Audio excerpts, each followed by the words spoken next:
Hoxha është ma sevap me falë sabahin me gru në shtëpi, apo me shku në xhami me xhamat?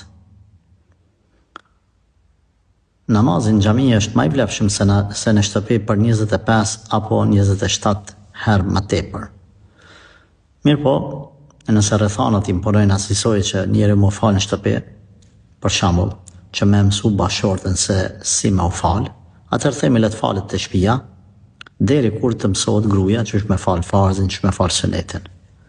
Masi të mësohet ajo dhe s'ka nevojë për dikën që e ndihmon, atëherë inshallah taala fillon ky me shku burri pra me falë sabahin në xhami. Sabahi në xhami gjitha vaktet, po sabahi në mënyrë të veçantë është xhihad në vetvete. Prandaj mos e neglizhoni. Nëse doni me ditë pozitën e juaj te Allahu xhaleshanhu, shikoni në cilën saf jeni tu falë. Ata që falen saf të parë kanë një vlerë më të veçantë. Ata që falin namazin e sabahit në xhami edhe në safin e parë, hala kanë pozitë më të veçantë.